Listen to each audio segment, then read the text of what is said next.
Hello everybody, scholar study centre की online class में आपका स्वागत है। आज अपना पेपर होगा जो आपने देखा है, जिस पे अपन डिस्कस करने वाले हैं, पेपर नंबर 251।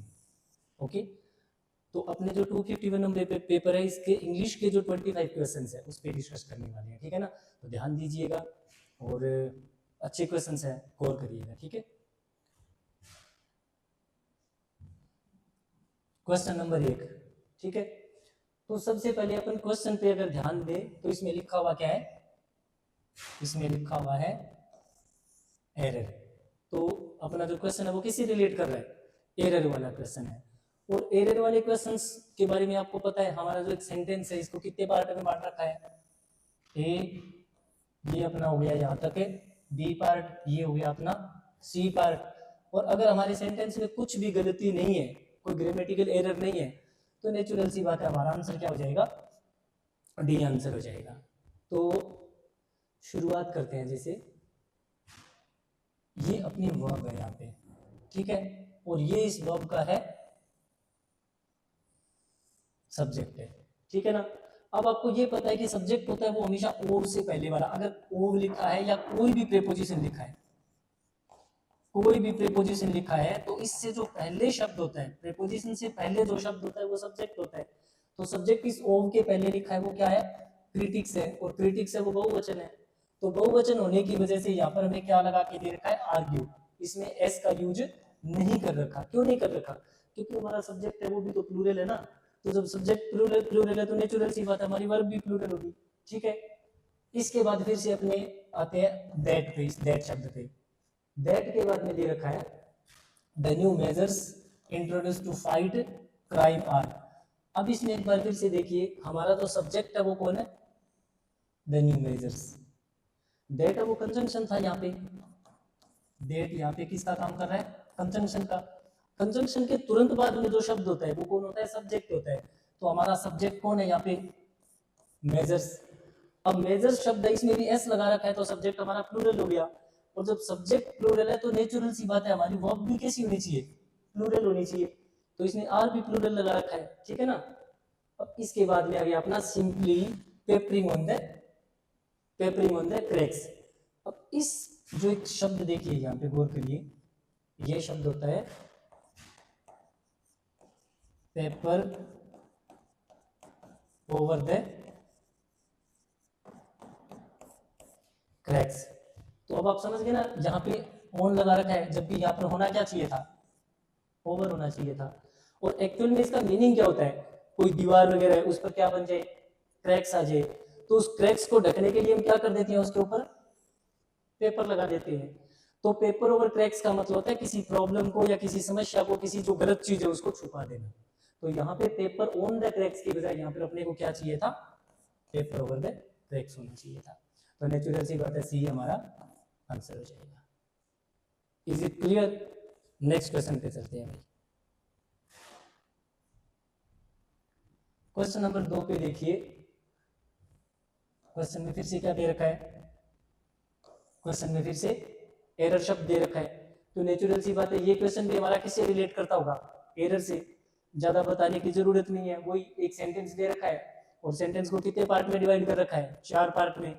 अगर इस पार्ट में कोई एरर है तो ए उत्तर हो जाएगा, अगर इस पार्ट में कोई एरर है तो बी उत्तर है, अगर इसमें है तो सी उत्तर है, और अगर हमारे सेंटेंस में कहीं कोई गलती नहीं है तो हमारा उत्तर हो जाएगा डी, नो एरर हो जाएगा, है ना। तो अभी देखते हैं सब्जेक्ट कौन है, प्लान। अच्छा, इसकी वर्ब कौन है, हैज बीन। प्लान है, इसके बारे में क्या लिखा है, हैज बीन। अब इसके आगे लिखा है अंडर डिस्कशन। जो प्लान है वो कहां पर, अब यहाँ पर बीन शब्द है, कुछ बच्चे इस बीन को हेल्पिंग वर्ब समझ रहे होंगे, लेकिन बात क्या चीज है कि अगर बी है या फिर बीन है और या फिर बीइंग है, और अगर इनके बाद में मेन वर्ब ना दे रखी हो, अगर ये मेन वर्ब ना दे रखी हो, तो ये तीनों शब्द खुद ही किसका काम करते हैं, ये तीनों खुद ही मेन वर्ब का काम करते हैं। तो यहाँ पर हैज क्या चीज है, हेल्पिंग वर्ब है, और बी ने ये मेन वर्ब है। ठीक है, तो the plan has been under discussion for more than a year now. अच्छा, यहाँ पर हैज बीन का यूज क्यों करना पड़ा, क्योंकि ये देख लो 4 दे रखा है, और 4 के बाद में देखो टाइम भी दे रखा है, ए ईयर भी दे रखा है। तो हमें पता है जब सिंस फॉर या ऑल आ जाए और बाद में टाइम दे रखा हो तो हमें या तो हैव और हेड के साथ वर्ब की थर्ड फॉर्म का यूज करना पड़ता है, और या फिर हैज हेड के साथ बीन लगा के आईएनजी का यूज करना पड़ता है। अब चलते हैं इसमें नेक्स्ट पार्ट में। तो बीच में देखो आ गया बट। आपको पता है बट किसका काम करता है? बट हमें पता है काम करता है कंजंक्शन का। बट हमारा काम कर रहा है यहाँ पे कंजंक्शन का। कंजंक्शन के तुरंत बाद में जो शब्द होता है वो सब्जेक्ट होता है, तो यहाँ पर सब्जेक्ट कौन है? डिसीजन। वर्ब क्या चीज है? मेड।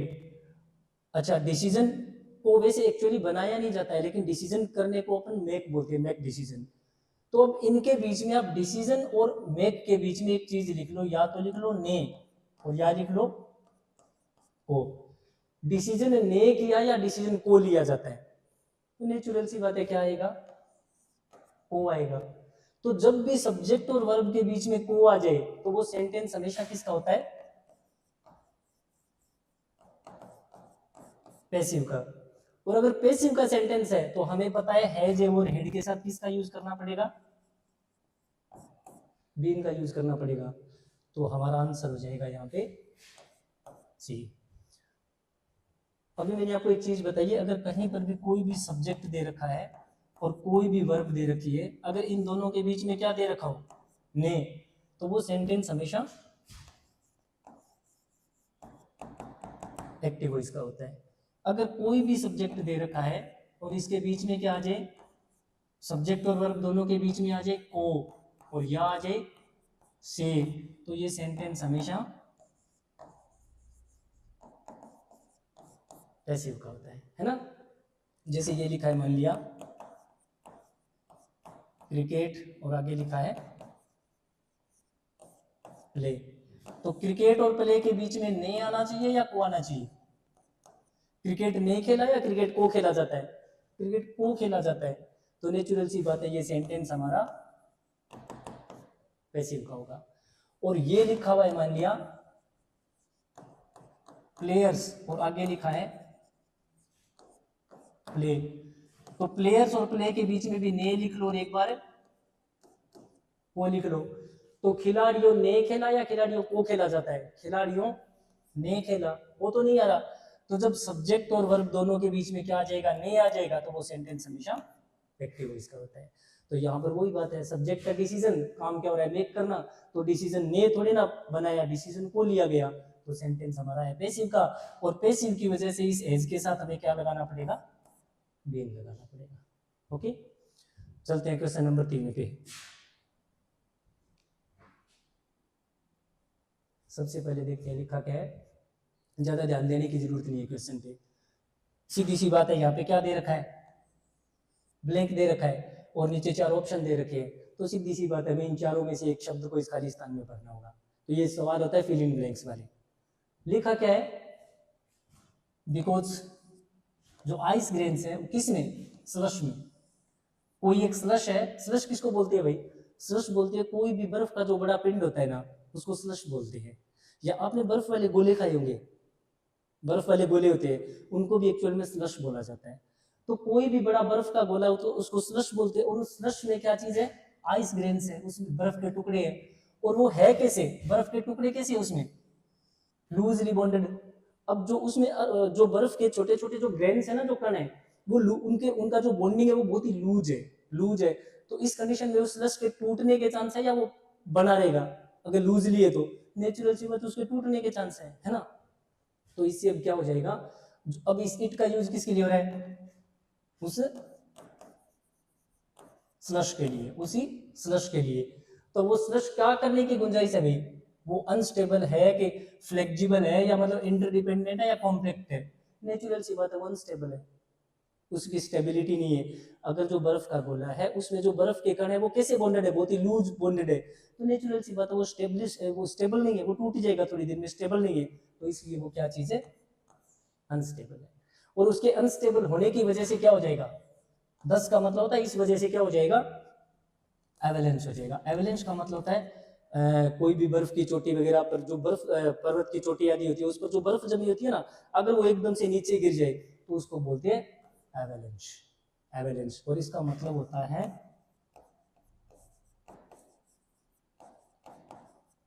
हिमस्खलन। जैसे भूस्खलन होता है ना, उसी प्रकार अगर किसी पर्वत की चोटी यदि पर बर्फ जमी और अगर वो एकदम से टूट जाए तो उसको हिमस्खलन बोलते हैं, और इंग्लिश में उसको बोलते हैं एवेलेंच। ठीक है, तो क्वेश्चन नंबर 79 पे देखते हैं अभी। क्वेश्चन नंबर 79 फिर से वही सवाल है, ज्यादा इस पे बात करने की जरूरत नहीं है, क्वेश्चन तो आप समझ ही गए हो। यहाँ पर क्या दे रखा है अपने को, खाली जगह, नीचे ऑप्शन कितने दे रखे हैं, 4, तो नेचुरल सी बात है इन चारों में से कोई ना कोई एक शब्द यहाँ पे फिल करना है ना। बात किसके बारे में हो रही है, स्टोरी के बारे में। अब वो स्टोरी या तो क्रेडिट वर्दी है, या फिर वो स्टोरी इनक्रेडिबल है, या फिर वो स्टोरी क्रेडुलस है, और या फिर वो स्टोरी एक्रेडिटेड है। ठीक है ना, और उस कहानी के बारे में और क्या लिखा है, लिटरल सेंस ऑफ वर्ड।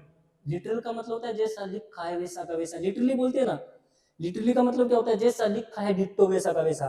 तो लिटरल से यहाँ पर हमारा मतलब है जैसा लिखा है अगर उसके अकॉर्डिंग चले, तो जैसा लिखा है उसके अकॉर्डिंग चले, तो ये कहानी कैसी लग रही है भाई, क्रेडिट वर्दी वो होते हैं, कोई आदमी है जिसका सिविल स्कोर वगैरह अच्छा हो, है ना, तो उस आदमी को लोन दोबारा दिया जा सकता है, उस बंदे को दोबारा पैसा कर्जा दिया जा सकता है, क्योंकि वो बंदा कैसा है, क्रेडिट वर्दी है।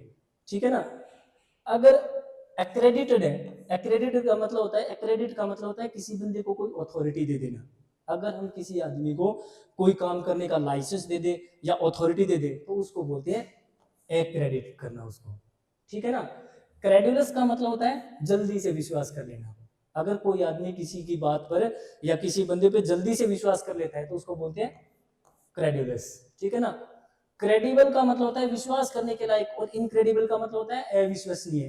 तो कहानी है वो इन चारों में से कैसी हो सकती है भाई, अगर कोई बंदा आपको कोई कहानी वगैरह सुनाता है तो उसकी कहानी पर या तो आपको विश्वास होगा और या फिर विश्वास नहीं होगा।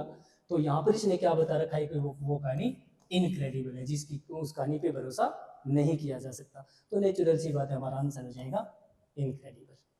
ठीक है, क्वेश्चन नंबर 80 पे चलते हैं। क्वेश्चन नंबर 80, क्वेश्चन में पूछा क्या है, करेक्टली स्पेल्ड। अगर किसी क्वेश्चन में ये नाम लिखा जाए ना करेक्टली स्पेल्ड, तो इसका मतलब इसमें शब्द कितने मिलेंगे ऑप्शन में, 4। 4 में से 3 शब्द है वो गलत स्पेलिंग वाले होंगे, 3 होंगे वो कैसे होंगे, इनकरेक्ट वाले होंगे, और 1 होगा वो करेक्ट स्पेलिंग वाला होगा। और अगर यहाँ पर होता है इनकरेक्टली स्पेल्ड, अगर क्या लिखा होता है यहाँ पे इनकरेक्टली और यहाँ रोंगली लिखा होता, तो इसका मतलब क्या होता, 3 इनकरेक्ट है या 3 रोंग है और सिर्फ 1 है वो करेक्ट या राइट होगा। अपने पास करेक्टली है तो नेचुरल सी बात है 3 गलत है और 1 इसमें सही है। अब ध्यान ये रखना है कि न्यूमोनिया की स्पेलिंग होती है वो पी से शुरू होगी, जैसे साइकोलॉजी है तो पी से शुरू होता है ना। जैसे जार शब्द है, रूस के राजाओं को जार बोलते थे, तो बताओ उसका नाम किससे शुरू होता है, टी से शुरू होता है।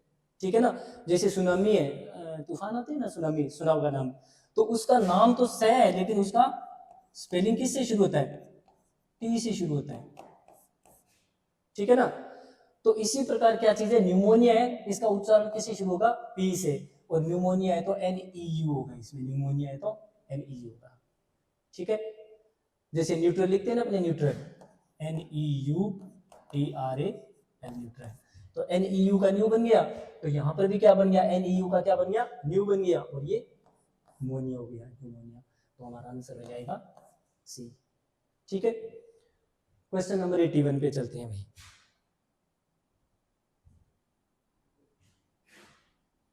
क्वेश्चन नंबर 81, इसमें क्या लिखा है, करेक्टली स्पेल्ड, तो नेचुरल सी बात है इनकरेक्ट वाले कितने ऑप्शन होंगे, 3, करेक्ट वाला कितना मिलेगा, सिर्फ 1 मिलेगा। तो इसमें ग्रेंजर, इसको एक्चुअली ग्रेंजर बोलते हैं, इसमें डी लगाया है ना, ये डी होते हुए भी, यहाँ पे डी होते हुए भी इसको, इसका उच्चारण ग्रेंजर बोलते हैं, इसको ग्रेंजर।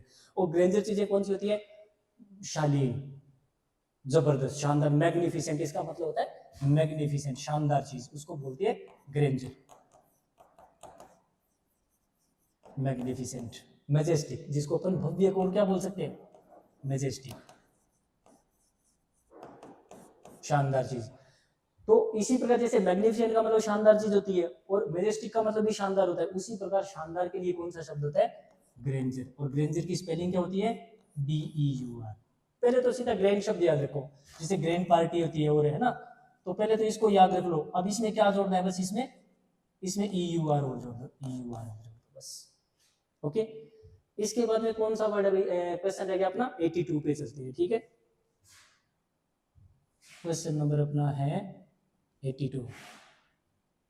82 में पूछा क्या है भाई? Choose the one which best expresses the meaning of the given word. यहाँ पर एक्चुअली ये द मीनिंग शब्द है, यहाँ पे ये थोड़ा सा लिखने में कनेक्ट कर दिया दोनों वर्ड्स को। एक्चुअली इसका मतलब है द मीनिंग, ये दो अलग डिफरेंट वर्ड है, द और मीनिंग, है ना, लेकिन साथ में कनेक्ट कर रखा है दोनों को, तो थोड़ा ये गलत हो गया। अगर कहीं पर बेस्ट एक्सप्रेसेस लिखा है, एक तो लिखा है बेस्ट एक्सप्रेसेस, एक लिखा है सिमिलर, एक लिखा है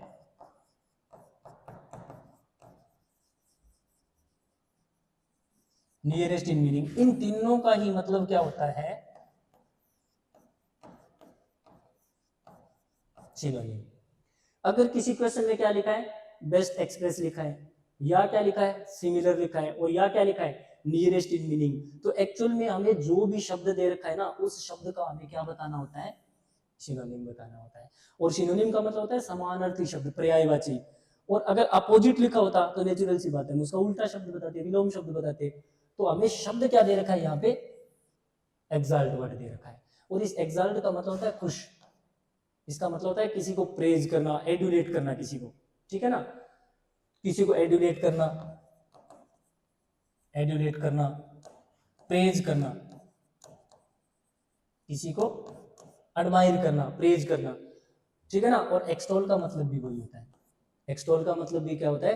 किसी को प्रेज करना, किसी को एडुलेट करना, या किसी को एडमायर करना, ठीक है ना। स्टील का मतलब मैं आपको बताना नहीं चाहता, क्योंकि ऑलरेडी आपको पता है चोरी करना होता है, ठीक है ना। एक्सटीरियर, किसी भी बिल्डिंग का या किसी भी चीज का जो बाहरी भाग होता है वो एक्सटीरियर होता है, अंदर वाला भाग होता है तो इंटीरियर होता है। जब लोग इंटीरियर डिजाइनिंग का कोर्स करते हैं तो वो बिल्डिंग शादी का कौन सा, बिल्डिंग को कौन से पार्ट को डिजाइन करते हैं, डेकोरेट करते हैं? बिल्डिंग का जो इंटरनल पार्ट है, आंतरिक पार्ट। और अगर किसी बिल्डिंग आदि को बाहर से डेकोरेट करना है तो वो कौन सा होता है? एक्सटीरियर डिजाइनिंग होता है ना। अच्छा, एक्सेस का आपको मैं बताना भी नहीं चाहता, आपको पता ही है। एक्सेस का मतलब अति होता है, कि किसी भी चीज की एक्सेस होती है वो बुरी होती है। तो एक्सेस का मतलब होता है बहुत ज्यादा होना किसी चीज का। तो एक्चुअल हमारा आंसर क्या हो जाएगा इसमें? एक्सटॉल। इसके बाद में अपने चलते हैं क्वेश्चन नंबर 83 पे।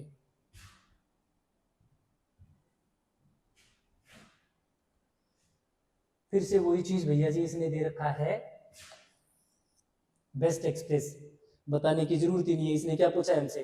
सिनोनिम पूछा है या सिमिलर वर्ड पूछा है। शब्द क्या दे रखा है इसने? कॉन्स्टर्नेशन, कॉन्स्टर्नेशन। और इस शब्द का मतलब होता है निराशा। इसका मतलब होता है निराशा, ग्लूम, डिस्मे, एबिस, ये सारे एक ही जैसे शब्द होते हैं। अगर कॉन्स्टर्नेशन है तो हमारे अंदर किस प्रकार की फीलिंग आ रही है? खुशी की या निराशा की? डिप्रेशन की, निराशा की, है ना। तो उसी को इंग्लिश में क्या बोल सकते हैं? ग्लूम बोल सकते हैं, उसको डिस्मे बोल सकते हैं, उसको एबिस बोल सकते हैं। और ये देखो अपने को डिस्मे शब्द इसने दे भी रखा है, तो ज्यादा सोचने की जरूरत नहीं है। कॉन्स्पिरेसी का मतलब षड्यंत्र होता है, हमें पता ही है कि यार उसने वो लोग हमारे खिलाफ कॉन्स्पिरेसी कर रहे हैं। तो कॉन्स्पिरेसी का मतलब होता है षड्यंत्र करना, ठीक है। डिले का मतलब पता ही है, देरी करना, कि यार अब हमें इस काम में और ज्यादा डिले नहीं करना चाहिए।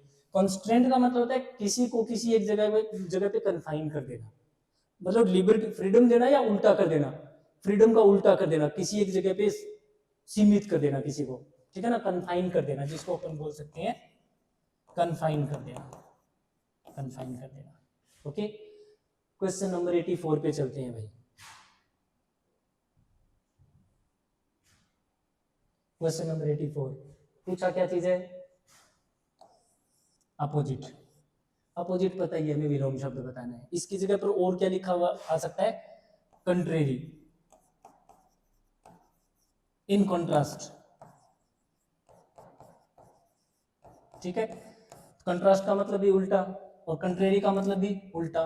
जब आप कपड़ों वगैरह के बारे में कई बार बात होती है ना कि यार व्हाइट शर्ट पे ब्लैक बहुत अच्छा लगता है, ब्लैक लोअर बहुत अच्छा लगता है, क्योंकि दोनों कलर एक दूसरे के कंट्रास्ट में है। तो कंट्रास्ट का मतलब होता है एक दूसरे के जस्ट उल्टा। तो कंट्रास्ट का मतलब भी वही है, कंट्रेरी का मतलब भी वही है, और अपोजिट का मतलब भी वही है। तो हमें इस जो भी शब्द दे रखा है हमें उसका विलोम शब्द बताना है, ठीक है ना। तो अपने पास शब्द क्या दे रखा है, कंपोजर, ठीक है। कंपोजर, कंपोजर का मतलब क्या होता है, जब दिमाग में किसी प्रकार का कोई नर्वसनेस नहीं है, मतलब धैर्य, गंभीरता, आदमी के दिमाग में एकदम शांतचित है, मतलब इक्वल है माइंड में, कैसी है, मतलब माइंड हमारा इक्वेनिमस है, एक तरह से हमारा दिमाग कैसा है, इक्वेनिमस है। हमारा दिमाग कैसा, एक तरह से इक्वेनिमस है, किसी प्रकार की दिमाग में कोई उलझनबाजी नहीं है, तो उस कंडीशन को क्या बोलते हैं, कंपोजर बोलते हैं, ठीक है ना।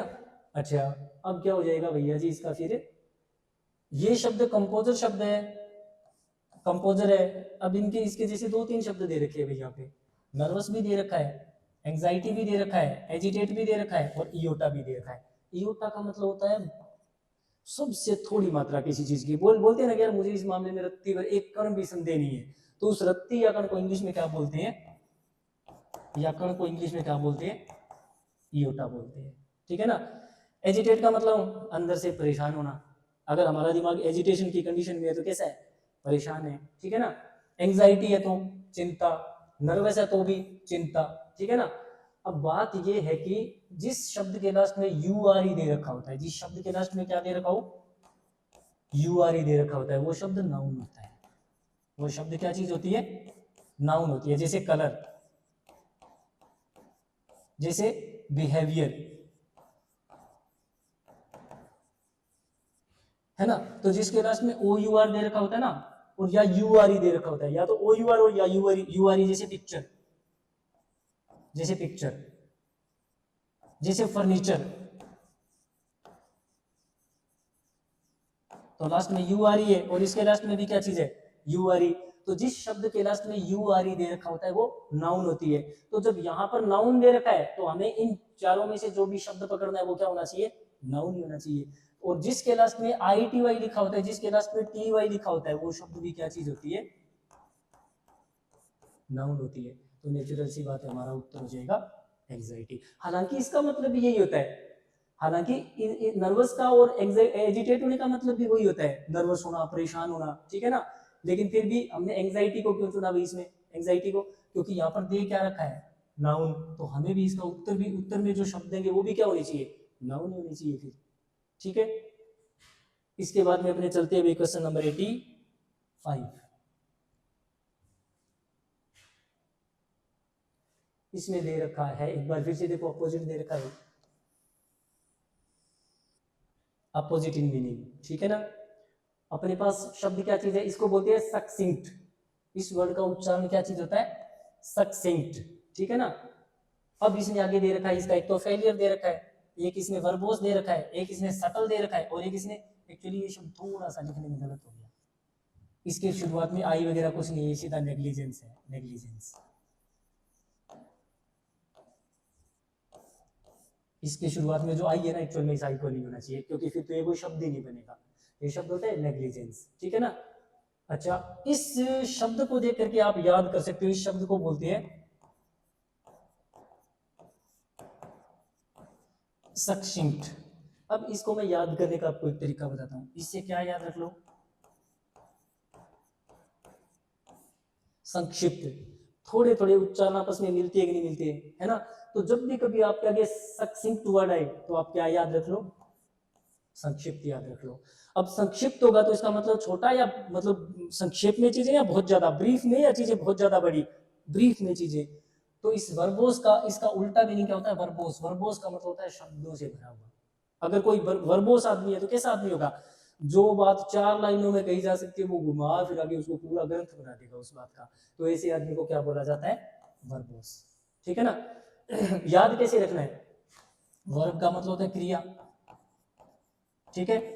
यानी ये एक तरह से एक शब्द है, वर्ब है, ये क्रिया एक शब्द है। यानी जो आदमी बहुत ज्यादा शब्दों का इस्तेमाल करता है, चाहे तो लिखने में और चाहे बोलने में, ऐसे आदमी को क्या बोलते हैं, वर्बोस बोलते हैं। और इसी के लिए एक शब्द और भी हो सकता है, वर्बेटिव। इसी के लिए एक शब्द और हो सकता है,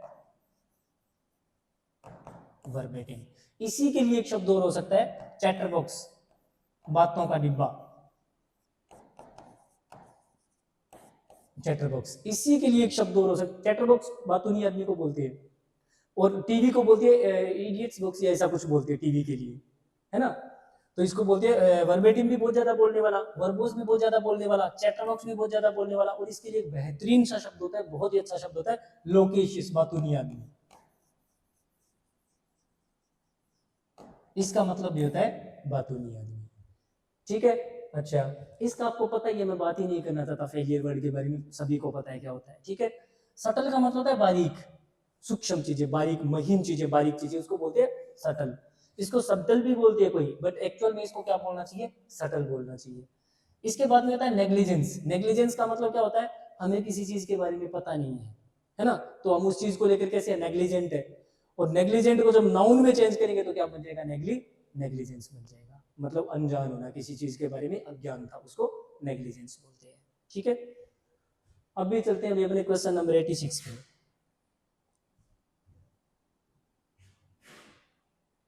क्वेश्चन में दे रखा है, ज्यादा दिमाग लगाने की जरूरत ही नहीं है, इसमें दे रखा है नो इम्प्रूवमेंट। तो ये सेंटेंस किस प्रकार का होता है, इस सेंटेंस में क्या दे रखा होगा भैया जी, क्वेश्चन क्या था, government seems to have in no idea for the welfare of the common man. इसमें क्या रखा है,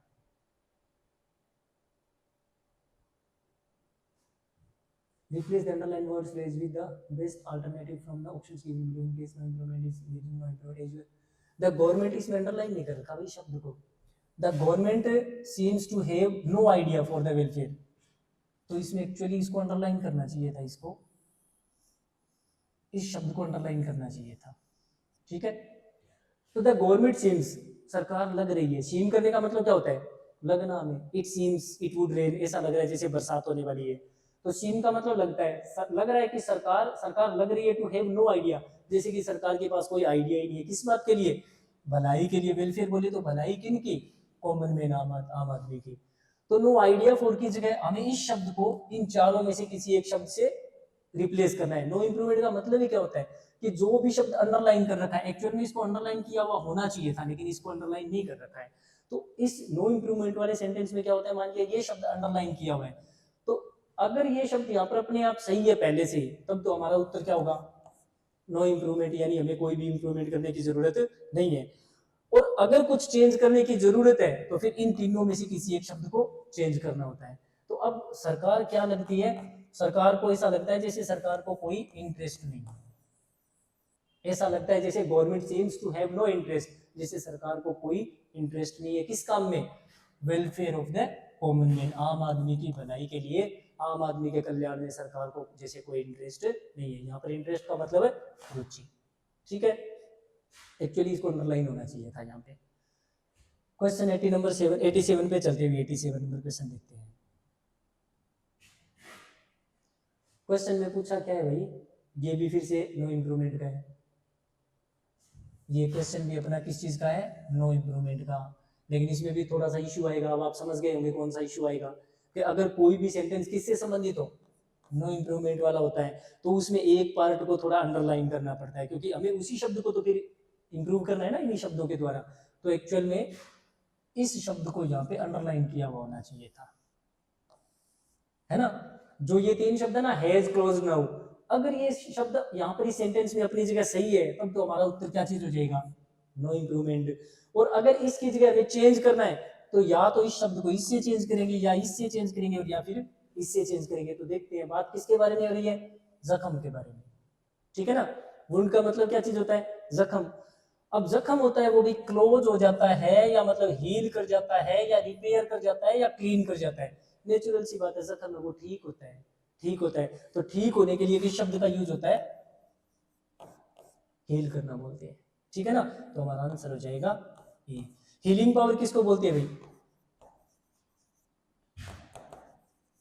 हीलिंग पावर किसी भी जख्म को, किसी भी तकलीफ को, किसी भी पीड़ा को जो दूर करने की शक्ति होती है, उसको क्या बोलते हैं, हीलिंग पावर।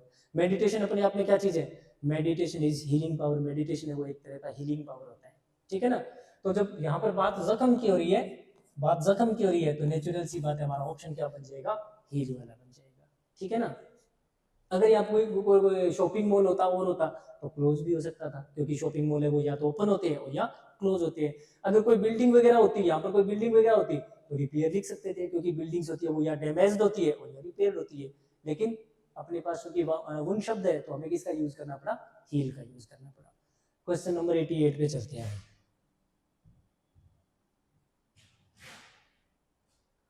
क्वेश्चन नंबर 88 में दे क्या रखा है भाई, एक बार फिर से नो इम्प्रूवमेंट वाला सेंटेंस है ये, तो फिर से नो इम्प्रूवमेंट दे रखा है। और अब की बार देखो इसमें क्या दे रखा है, अंडरलाइन कर रखा है ना। तो जब भी नो इम्प्रूवमेंट वाला सेंटेंस होगा ना तो इसमें क्या चीज होता है, हमें अंडरलाइन किया हुआ पार्ट दे रखा होता है। बात आपको समझ में आ गई है कि अगर ये शब्द अपने यहाँ पर बिल्कुल सही है तब तो हमारा उत्तर क्या चीज है, नो इम्प्रूवमेंट है। और अगर ये शब्द गलत है तो हमें इन तीनों में से किसी एक शब्द के द्वारा इंप्रूव करना है इसको, ठीक है ना। तो यहाँ पर क्या दे रखा है, पॉवर्टी, और यहाँ पर क्या दे रखा है, लाइन। एक शब्द आपको याद आ गया होगा, बीपीएल शब्द आपके आगे आया होगा, बीपीएल। तो एक्चुअल में बीपीएल किससे बना हुआ शब्द है, वो अंडर पॉवर्टी लाइन नहीं होता है, अंडर पॉवर्टी लाइन नहीं होता, एक्चुअली वो क्या होता है, below poverty line, below the poverty line. तो हमारा आंसर क्या हो जाएगा इसमें, बिलो द पॉवर्टी लाइन। और बिलो द पॉवर्टी लाइन वाले कौन होते हैं, गरीबी रेखा से नीचे वाले या ऊपर वाले, बिलो है तो नीचे वाले हो जाएंगे, है ना, अबव है तो ऊपर वाले हो जाएंगे। एक तो होता है एपीएल और एक होता है बीपीएल। एपीएल होते हैं वो अबव पॉवर्टी लाइन वाले होते हैं और बीपीएल है वो बिलो पॉवर्टी लाइन वाले होते हैं, ठीक है ना। तो अभी चलते हैं अपने क्वेश्चन नंबर 89 पे।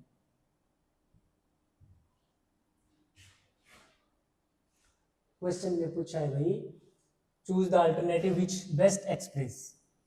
और किस चीज को बेस्ट एक्सप्रेस कर रहा है, हमें जो भी ईडियम और फ्रेज दे रखी है, हमें या तो कोई ईडियम दे रखा है और या कोई फ्रेज दे रखी है, और हमें उसको बेस्ट एक्सप्रेस करने वाला शब्द बताना है। और बेस्ट एक्सप्रेस वाला हमें पता है सिनोनिम होता है, चाहे तो बेस्ट एक्सप्रेस लिखा हो, चाहे नियरेस्ट इन मीनिंग लिखा हो, और चाहे सिनोनिम लिखा हो या सिमिलर लिखा हो, सभी का मतलब ये होता है कि समानार्थी शब्द। तो इसमें दे रखा है to go for jugular. Jugular, jugular किसको बोलती है मुझे एक्चुअली पक्का तो नहीं पता, लेकिन मैं कह नहीं सकता, लेकिन जो हमारे गले की ये नसें होती है ना, ये वाली बड़ी जो नसें होती है गले वाली, इनको जुगुलर बोलते हैं। तो गो फॉर मतलब होता है हंट करना, गो फॉर का मतलब हंट करना, हंट करना, शिकार करना। और जुगुलर मतलब ये गले वाली जो मेन जो नसें है ना, अगर कोई आदमी की ये नसें काट दी जाए तो उस पर छोटा हमला हुआ है या बहुत बड़ा हमला हुआ है। अगर किसी बंदे की सबसे मेन नसें होती है गले की, और अगर इन्हीं को काट दिया जाए तो बहुत ही सेवेज अटैक है, वो तो बहुत बड़ा अटैक है। तो इसलिए इसको बोल दिया बहुत ही ब्रूटल अटैक, किसी पे बहुत ही ब्रूटल अटैक करना, ब्रूटल या सेवेज अटैक करना। सेवेज मतलब घातक और गंभीर, फैटल अटैक करना, एक तरह से जानलेवा हमला करना। तो इसमें से कौन सा हो जाएगा, सीधी सी बात है सेवेज अटैक वाला हो जाएगा। अच्छा, इसको मैं सेवेज क्यों बोलता हूँ, इसको मैं, इन दोनों शब्दों का मतलब होता है घातक। मैं घातक क्यों बोल रहा हूँ, क्योंकि अगर किसी बंदे की जुगुलर काट दी जाए तो वो तो मरने के बहुत ज्यादा चांस है, वो तो मर ही जाएगा। तो इसके ऊपर कैसा अटैक हुआ, वो ब्रूटल हुआ या सेवेज हुआ।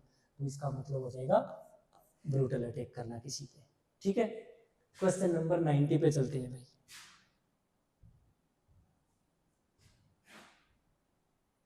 क्वेश्चन नंबर 90 में अपने को दे रखा है, एक बार फिर से देखो, बेस्ट एक्सप्रेस दे रखा है इसने। और किसका बेस्ट एक्सप्रेस है, हमें जो भी कोई ईडियम या फ्रेज दे रखी है, यहाँ पर हमें कोई भी जो ईडियम या फ्रेज दे रखा है हमें उसका बेस्ट एक्सप्रेस बताना है। बेस्ट एक्सप्रेस बोले तो उसका समानार्थी शब्द बताना है, ठीक है ना। तो द प्रीमरोज पाथ, प्रीमरोज एक हिंदी में मुझे नहीं पता, एक फूल होता है पीले रंग का, हिंदी में मुझे इसके नाम का नहीं पता, लेकिन एक्चुअली प्रीमरोज एक पीले रंग का फूल होता है। और पाथ बोले तो रास्ता, ठीक है ना। तो अगर फूलों का रास्ता मिल रहा है, अगर किसी बंदे को फूलों का रास्ता मिल रहा है तो खुशियां होगी या वहां पर दुख होगा भाई। अगर किसी के रास्ते में फूल ही फूल है तो खुशियां होगी वहां पे, है ना। तो ये जो ये फ्लावर का नाम है, और जो फ्लावर है वो नेचुरल सी बात है, किसका किसका प्रतीक है इसमें से, मार्केट प्लेस का प्रतीक नहीं हो सकता, डिटर्मिनेशन का प्रतीक नहीं हो सकता, चैलेंजेस का प्रतीक नहीं हो सकता, वो किसका प्रतीक है, प्लेजर का, खुशियों का। तो यही हमारा आंसर हो जाएगा। द प्रीमरोज पाथ का मतलब हो जाएगा एक लाइफ जो किससे भरी है, खुशियों से भरी है। इसी के साथ मैं आपको दो इडियम्स और बताना चाहूंगा। एक तो होता है बेड ऑफ रोजेस, एक होता है बेड ऑफ थॉर्न्स। इस थॉर्न का मतलब होता है कांटा, बेड का मतलब यहाँ पर बिस्तर नहीं है, बेड का मतलब होता है क्यारी। अपने घरों में जो फूलों वगैरह के लिए क्यारी लगा रखी होती है ना छोटी सी, उसको बेड बोलते हैं। रोजेज है तो गुलाबों की। अगर किसी की जिंदगी क्या चीज है, गुलाबों की क्यारी है, तो उसकी जिंदगी में खुशियां है कि दुख है? बहुत ज्यादा खुशियां होना। और अगर किसी की जिंदगी फुलवारी बन जाए, क्यारी बन जाए, किसकी? कांटों की फुलवारी, तो उसके जीवन में बहुत ज्यादा दुख होगा। तो बेड ऑफ रोजेज किसका प्रतीक है? खुशियों का। और बेड ऑफ थॉर्न्स है वो किसका प्रतीक है? कांटों का। एक्चुअल में ये भी दो इडियम्स होते हैं, ये भी दो मुहावरे होते हैं। ठीक है, चलते हैं क्वेश्चन नंबर 91 पे।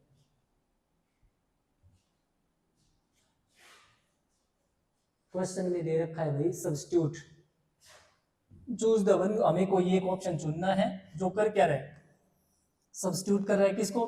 गिवन वर्ड्स और फ्रेजेस को। सब्स्टिट्यूट का मतलब होता है किसी एक चीज को किसी दूसरी चीज के द्वारा बदल देना। जैसे मेरे पास ये मार्कर है, मैं इस मार्कर को छोड़ के कोई दूसरा मार्कर यूज करूं, तो इस मार्कर ने पहले जो बाद में मार्कर लिया है उसने इस मार्कर को क्या कर दिया? सब्स्टिट्यूट कर दिया, है ना।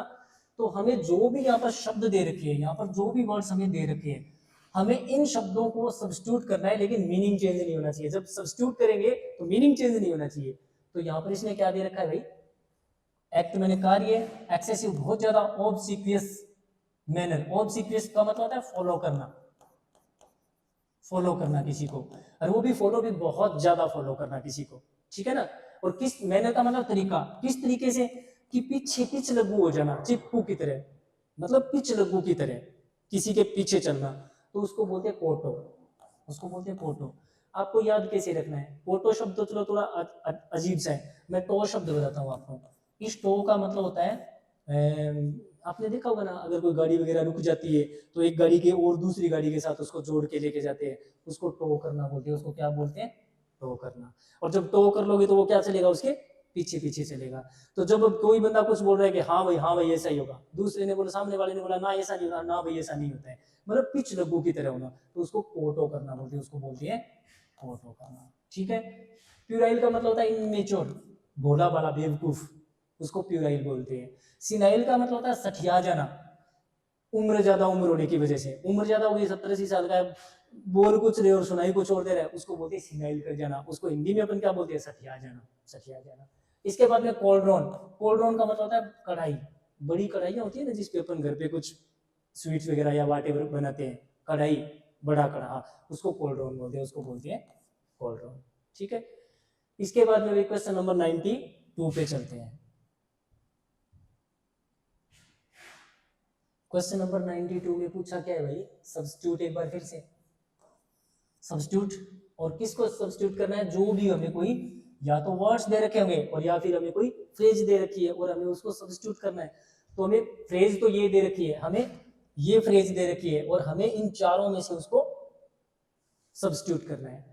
स्पेशल क्लोथेज, विशेष कपड़े जिनको वेयर करना है, या फिर वस्तुएं जिनको हमें पहनना है। कब? किसी ऑफिशियल सेरेमनी में, कोई ऑफिशियल सेरेमनी है और उसके अंदर जो स्पेशल कपड़े पहनने हैं उसको क्या बोला जाता है? उसको रिगेलिया बोला जाता है, उसको रिगेलिया बोला जाता है।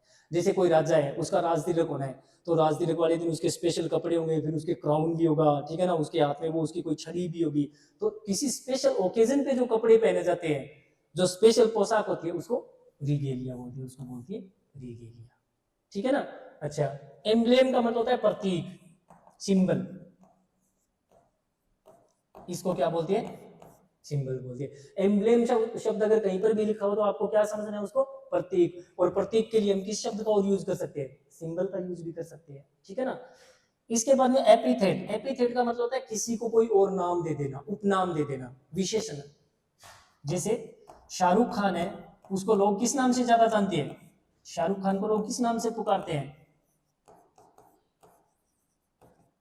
ओके, तो शाहरुख खान को लोगों ने किंग खान पुकारना शुरू कर दिया, तो अब ये शाहरुख खान के लिए किंग खान क्या बन गया? एपिथेट बन गया। क्या बन गया? एपिथेट बन गया, ठीक है ना। एम एस धोनी है, क्रिकेट में खिलाड़ी है, उनके लिए लोगों ने क्या नाम पुकारना शुरू कर दिया? उनको थाला, थाला। तो थाला उनके लिए क्या बन गया?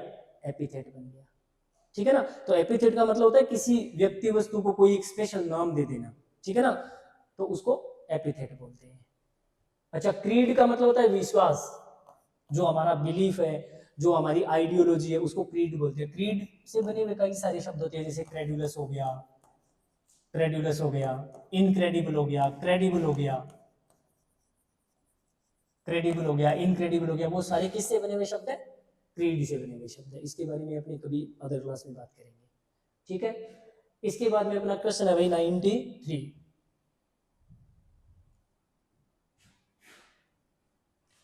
क्वेश्चन नंबर 93 में भैया जी ये तो अपना हो गया पेसेज।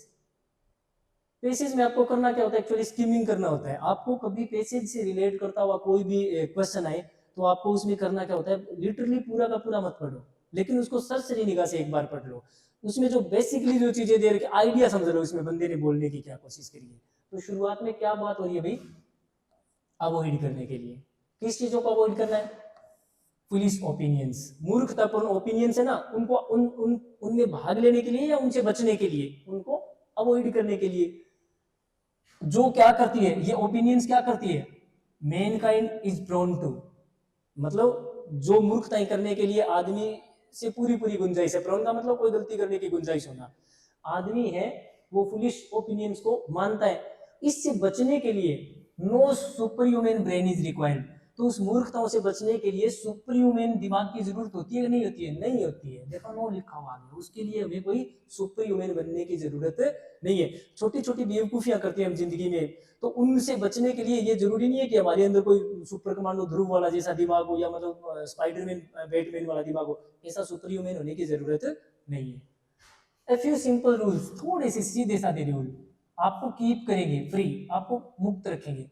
नॉट फ्रॉम एरर्स, सभी गलतियों से ही नहीं, परंतु सिली एरर्स, छोटी छोटी गलतियों से। सारी गलतियां तो दूर नहीं हो सकती अगर हम थोड़ा सा दिमाग लगाएं तो, लेकिन जो सिली एरर्स है ना, छोटी छोटी बेवकूफियां, उससे तो हम बच ही सकते हैं। If the matter is one, अगर कोई ऐसा मामला हो दैट कैन बी सेटल, जिसको हम सेटल कर सकते हैं, किसके द्वारा? ऑब्जर्वेशन के द्वारा। अगर कोई गलतियां किससे रिलेट करती है, मतलब हमारे आसपास जो चीजें घटित हो रही है उसके बारे में गलती कर रहे हैं, तो किसकी जरूरत है? हमें ऑब्जर्वेशन करने की जरूरत है। Make the observation yourself. तो लोगों की बात पे भरोसा मत कर लो, ऑब्जर्वेशन खुद कर लो। उसमें मतलब आसपास की चीजें हो रही है और लोग उसके बारे में आपको उल्टी सीधी राय दे रही है, उसने ये कर दिया, उसने, तो खुद ऑब्जर्वेशन करो ना। ऑब्जर्वेशन यूरसेल्फ, राइटर यहाँ पे बोल रहा है कि खुद ऑब्जर्वेशन करो। Aristotle would have avoided, Aristotle, एक अरस्तु नाम आपने पढ़ा होगा, सुकरात, अरस्तु, रूसो, प्लेटो। तो अरस्तु अवॉइड कर सकते थे द मिस्टेक, गलती, थिंकिंग, ये सोचने के that women have fewer teeth than men, कि आदमी, औरतों में आदमियों की बजाय कम दांत होते हैं। अरस्तु ने क्या बोला कि औरतों में आदमियों की बजाय कम दांत होते हैं। तो वो इस गलती को अवॉइड कर सकते थे, ये गलती करने से बच सकते थे। वो कैसे? बाय द सिंपल डिवाइस, छोटा सा डिवाइस यूज करना था। ऑफ आस्किंग मिसेज एरिस्टोटल, की वो अपनी बीवी से पूछ सकते थे। यहाँ पर बीवी शब्द क्यों बोल रहा हूं मैं? देखो मिसेज एरिस्टोटल लिखा हुआ, तो मिसेज एरिस्टोटल का मतलब ही क्या हुआ? श्रीमती एरिस्टोटल। वो श्रीमती एरिस्टोटल को बोल सकते थे कि की पर माउथ ओपन, की आप अपना मुंह खोलिए, वाई नी काउंटेड, जब तक कि मैं आपके दांत काउंट करूं। अगर उन्होंने ये फॉर्मूला लगा लिया होता तो वो फालतू ही फेंक के नहीं गए होते। क्या फेंक के गए? कि औरतों में आदमियों की बजाय कम दांत होती है, जबकि फैक्चुअली ऐसा कुछ नहीं होता है। ठीक है ना? थिंकिंग दैट यू नो, ये सोचना कि आप जानते हो, when in fact you don't know, जबकि आप सच में जानते नहीं। इज ए बैड मिस्टेक, ये बहुत बड़ी गलती होती है। कौन सी? जब हमें ये लगना लगे कि यार ये तो मैं जानता हूं, जबकि एक्चुअल में आप उस चीज को जानते नहीं होते। बहुत बड़ा मिस्टेक होता है। To which we all are prone, और ये गलती हो रही है, हम सभी से गुंजाइश होती है। प्रोन का मतलब होता है हमें गुंजाइश है कोई गलती करने की, तो उसको प्रोन करना बोलते हैं। आई बिलीव माई सेल्फ, मुझे ऐसा लगता है, मुझे खुद ऐसा विश्वास है दैट हैजॉग्स एक जानवर होती है जिसकी बॉडी पे कांटे होते हैं। आप अपने लोकल लैंग्वेज में पता नहीं क्या बोलते हैं, शाही जानवर होता है, एक शाही। और होता क्या है, हाँ बिल्कुल बिल्कुल राहुल, आप ठीक बोल रहे हो। तो हाँ, राउंड, समथिंग राउंड सा, और उसकी बॉडी पे कांटे होते हैं, उसको एक्चुअली हैजॉग बोलते हैं, उसको हैजॉग बोलते हैं, है ना? तो मुझे खुद ऐसा लगता है कि हैजॉग है वो ब्लैक बीटल्स को खाता है। बीटल्स मतलब भंवरे, भंवरे। और ब्लैक बीटल्स है तो कौन से? रेड बीटल्स भी होते हैं, ब्लैक बीटल्स भी होते हैं। तो मुझे ऐसा लगता है, बिलीव का मतलब ऐसा लगता है मुझे, कि जो हैजॉग है वो काले उन भंवरों को खाता है। Because I have been told that they do, मुझे खुद को नहीं पता, मुझे तो बताया गया। आई हैव बीन टोल्ड, मुझे बताया गया, एक्चुअली मैंने देखा नहीं है ऐसा। But if I was writing a book on the habit of hedgehogs, लेकिन अगर मुझे हैजॉग्स की हैबिट पे कोई किताब लिखनी हो, तो I should not commit my self, तो मैं इस बात का सहारा नहीं लूंगा, सुनी सुनाई बात पर मैं कमिट नहीं करूंगा, मैं खुद पहले जान चूंगा उस बात को।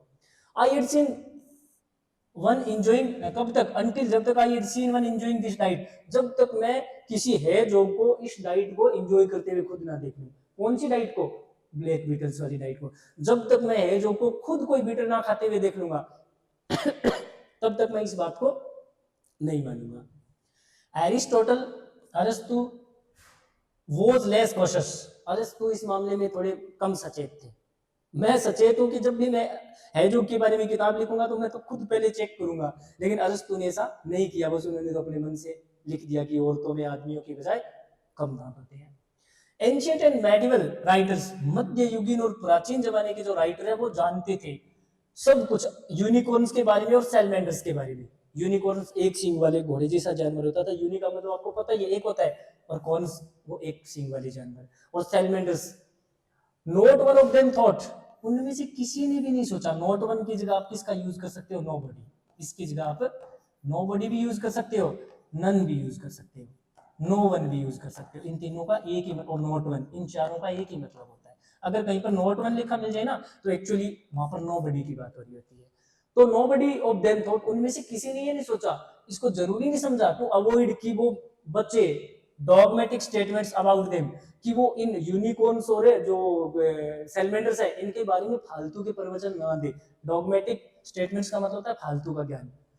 उन्होंने खुद ने देखा नहीं था और फालतू का ज्ञान दे गए उनके बारे में।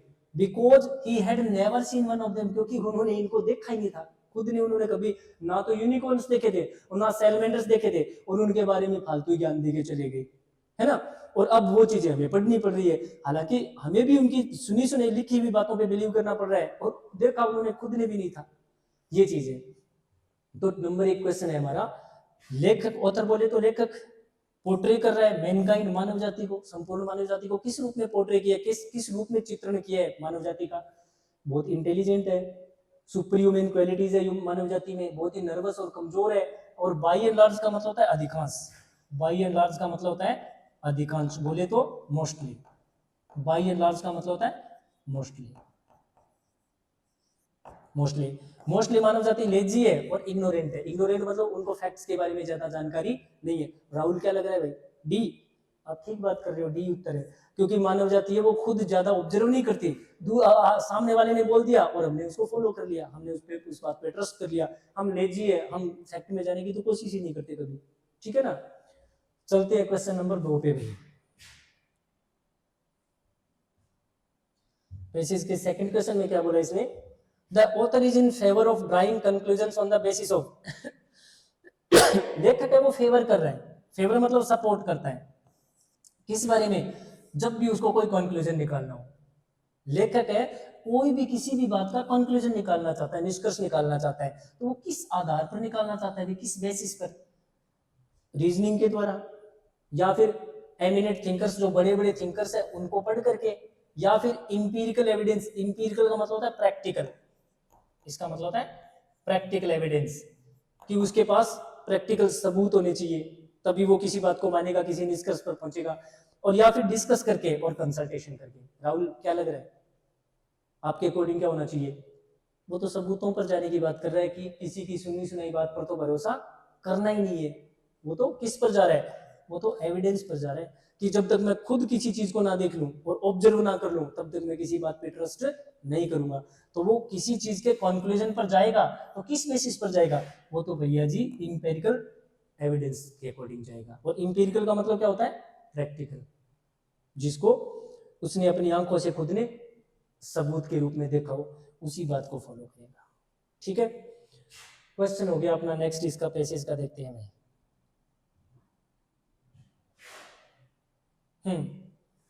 इसके बाद में अकॉर्डिंग टू द ऑथर, लेखक के अनुसार है, यूनिकॉर्न्स एंड सैलेमेंडर्स, वो जो दो जानवर बताए थे मिडिवल और जो एंशिएंट राइटर्स ने लिखे थे, वो एग्जिस्ट करते थे पास्ट में, पर अब एक्सटिंक्ट हो गए, लुप्त हो गए। एक्सटिंक्ट बोले तो अभी लुप्त हो गए, या फिर वो इनविजिबल है। इनविजिबल बोले अदृश्य, विजिबल बोले तो दिखाई देना, और इनविजिबल बोले तो अदृश्य।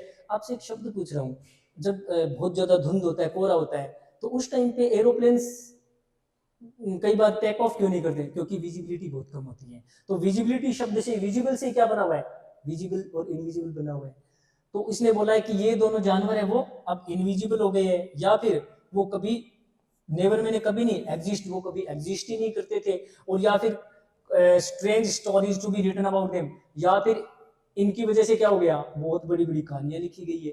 तो इन दो जानवरों के बारे में लेखक के अनुसार क्या था, इन जानवरों के बारे में, लेखक इन जानवरों के बारे में क्या सोचता है, यूनिकॉर्न्स और सैलमेंडर्स के बारे में। लास्ट में लिखा है ना, किसी ने देखा ही नहीं था उनको। देखो, he had never seen one of them, जो बातें तो बड़ी बड़ी कर गए इन जानवरों के बारे में, लेकिन देखा किसी ने नहीं। तो लेखक के अनुसार वो जानवर कभी एग्जिस्ट ही नहीं करते थे, कपोल कल्पना वाले जानवर है। उनके बारे में जो कुछ भी ब्यौरा दिया गया है वो सिर्फ काल्पनिक है, एक्चुअल में ऐसा कुछ था ही नहीं। ठीक है ना, देखो लास्ट लाइन में स्पष्ट लिखा पड़ा है, he had never seen one of them। और किन के बारे में बात हो रही है, देखो अंतिम लाइन है, एंशिएंट और medieval writers knew all about the unicorns, वो यूनिकॉर्न्स और सैलमेंडर्स के बारे में बहुत कुछ जानते थे। Not one of them thought it necessary to avoid dogmatic statements, लेकिन किसी ने भी इतनी जहमत नहीं उठाई कि फालतू का ज्ञान ना दे अबाउट देम, उनके बारे में, क्योंकि किसी ने उनको देखा तो था ही नहीं। जब देखा ही नहीं है तो इसका मतलब वो एग्जिस्ट भी नहीं करते थे फिर। ठीक है, क्वेश्चन नंबर 96 पे चलते हैं।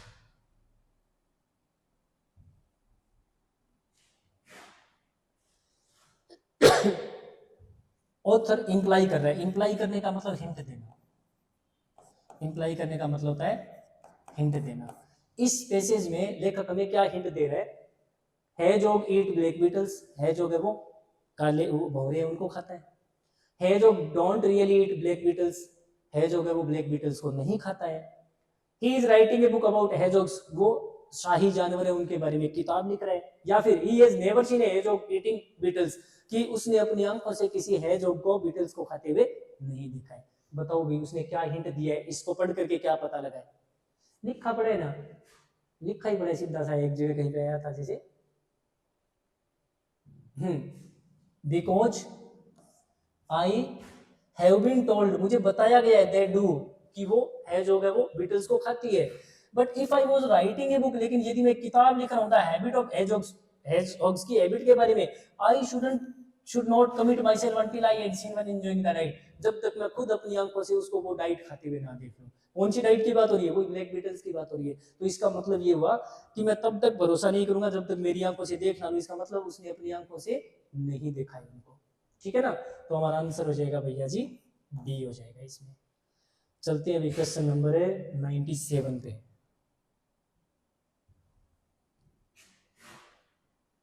क्वेश्चन नंबर 90, अच्छा इसी में पढ़ा है अभी क्वेश्चन हो क्या।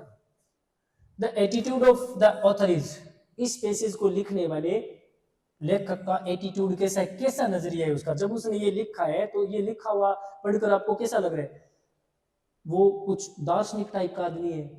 फिलोसफिकल का मतलब होता है दार्शनिक टाइप, दार्शनिक जानते हैं कौन होते हैं, ईश्वर के बारे में, आत्मा परमात्मा के बारे में बात करने वाला, साइंटिफिक वैज्ञानिक नजरिए से बात करने वाला, कल्चरल सांस्कृतिक तरीके से बात कर रहा है, और टॉटोलॉजिकल एक बात को बार बार रिपीट कर रहा है। टॉटोलॉजिकल कौन होता है, बार बार रिपीट करने वाला। तो नेचुरल सी बात है, वो साइंटिफिक नजरिए से बात कर रहा है कि किसी भी बात को सुनी सुनाई बात पे भरोसा ना करें, प्रैक्टिकल चीजों को देखें करें और उसके बाद में उस चीजों को अप्लाई करें आगे। तो उसका नजरिया कैसा है, साइंटिफिक नजरिया हो जाएगा। ठीक है ना, question number 98,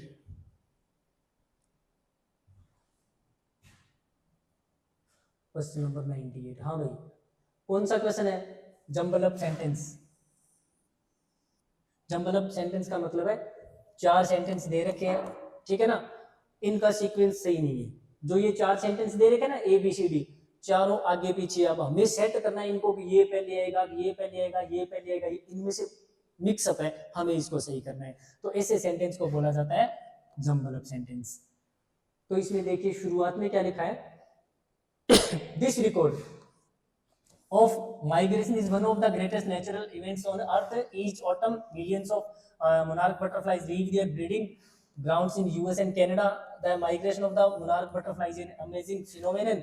They travel on over 3000 miles to reach their winter habitat in Mexico. अच्छा, सबसे पहले लिखा है दिस रिकॉर्ड, तो दिस रिकॉर्ड का मतलब यह है रिकॉर्ड, तो इसका मतलब किसी रिकॉर्ड के बारे में पहले बात है हो चुकी है, तभी तो मैं बोलूंगा ना दिस रिकॉर्ड। वैसे भी मैं एक चीज और बता दूं आपको, अगर कहीं पर दिस, दैट, दीज, दोज और या सच और इसके बाद में कोई नाउन दे रखी हो, तो नेचुरल सी बात है इस नाउन के बारे में पहले कहीं ना कहीं चर्चा जरूर हो चुकी है। जब भी कभी, जैसे मैं दिस बुक लिखूंगा, इसका मतलब उस बुक के बारे में पहले कहीं पर बात हो चुकी है। अगर मैं बोलूं दीज गर्ल्स, इसका मतलब इन गर्ल्स के बारे में पहले कहीं सेंटेंस आ चुका है। तो दिस रिकॉर्ड का मतलब है कौन से रिकॉर्ड की बात हो रही है भाई यहाँ पर? दिस रिकॉर्ड ऑफ माइग्रेशन, इस लेवल का माइग्रेशन। माइग्रेशन का मतलब क्या होता है? एक जगह से किसी दूसरी जगह पर फ्लाइंग करना। तो कौन से रिकॉर्ड की बात हो रही है यहाँ पर? देखो, ट्रेवल करना। ट्रेवल का मतलब यहाँ पर क्या चीज है? माइग्रेशन है। यहाँ पर माइग्रेशन हो रहा है और यहाँ पर भी ट्रेवल करने का, माइग्रेशन करने का मतलब एक जगह से दूसरी जगह पे जाना, और ट्रेवल करने का मतलब भी क्या है? एक जगह से दूसरी जगह पे जाना। और वो ट्रेवल कितना हो रहा है? 3000 माइल। कितना? 3000 माइल का ट्रेवल। और इसी 3000 माइल के ट्रेवल के लिए इसने क्या लिख दिया? दिस रिकॉर्ड लिख दिया। अब मुझे बात बताओ, समझ रहे हो आप? राहुल ये बात पहले पढ़ रही है क्या भाई? दिस रिकॉर्ड की बात हो रही है यहाँ पे। तो कौन से रिकॉर्ड की बात हो रही है? वो जो 3000 मील वो ट्रेवल करती है ना, उसी के लिए यहाँ पर दिस रिकॉर्ड शब्द का यूज हो रहा है। तो नेचुरल सी बात है, डी के बाद में कौन सा जाएगा? ए जाएगा। डी के बाद कौन सा जाएगा? ए जाएगा। अब इन चारों में देख लो, डी के बाद में ए किसमें है? डी के बाद में ए, डी के बाद में सी, डी के बाद में बी और डी के बाद में सी। तो डी के बाद में ए वाले कितने ऑप्शन है? एक। ज्यादा मत्था लगाने की जरूरत ही नहीं है, यही हमारा आंसर हो जाएगा। ठीक है ना? और भी तरीका हो सकता है। किसी भी वाक्य में अगर कॉमन प्रॉपर नाउन दे रखी हो, किसी का नाम दे रखा हो, तो वो फर्स्ट सेंटेंस होने के पूरे पूरे चांस होते हैं। तो यहाँ पर देखो, मोनार्क बटरफ्लाई है, इसमें इस मोनार्क का एम क्या चीज है? कैपिटल है। तो ये किसी का नाम है, इस बटरफ्लाई का, इस तितली का नाम है, कौन सी? मोनार्क नाम की। तो इसमें ये कैपिटल लेटर है, तो ये सीधी सी बात है, ये इसका फर्स्ट सेंटेंस होने के पूरे पूरे चांस है। तो देख लो, सी से कितने शुरू हो रहे हैं? सी से ये एक ही शुरू हो रहा है, तो ज्यादा दिमाग लगाने की जरूरत ही नहीं है ना? तो जब आप इस तरीके से इनको, अच्छा एक चीज ध्यान दीजिए, आपको पेराजंबल वाले वो सेंटेंस जो होते हैं ना, उनको कभी भी हिंदी अनुवाद करके उनको हल मत करो। आप क्या करो, रूट जो इनमें जो कीवर्ड्स है ना, मेन मेन शब्द है, उनको पकड़ो। जैसे यहाँ पर ट्रेवल 3000 माइल्स है और यहाँ पर दिस रिकॉर्ड है, तो इस प्रकार जो मैच करते हुए कीवर्ड्स है उनको आपस में मिला लो। ठीक है ना? फिर और देखो, यहाँ पर मोनार्क है और यहाँ पर भी देखो मोनार्क बटरफ्लाई है, तो नेचुरल सी बात है इसके बाद में ये वाला सेंटेंस हो जाएगा। ठीक है? तो हमारा सेंटेंस हो जाएगा, सीक्वेंस हो जाएगा सी बी डी ए वाला। ठीक है? क्वेश्चन नंबर अपना है 99।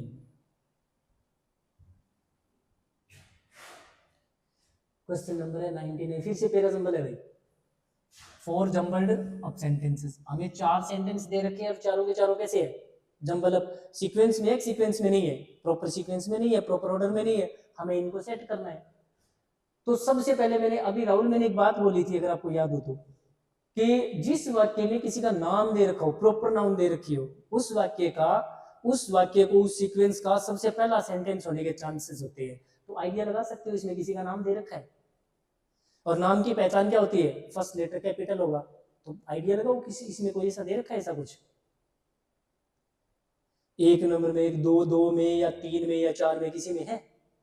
ये देखो बंदे का नाम, ये देखो बंदे का नाम दे रखा, विंस्टन चर्चिल। मुझे कैसे पता चला कि ये आदमी का नाम है? फर्स्ट लेटर कैसा है? कैपिटल। फर्स्ट लेटर कैसा है? कैपिटल। तो किसी का नाम है, और किसी का नाम है तो नेचुरल सी बात है ये प्रॉपर नाउन है, और प्रॉपर नाउन है, सेंटेंस का फर्स्ट होने का पूरे पूरे चांसेस है। ठीक है ना?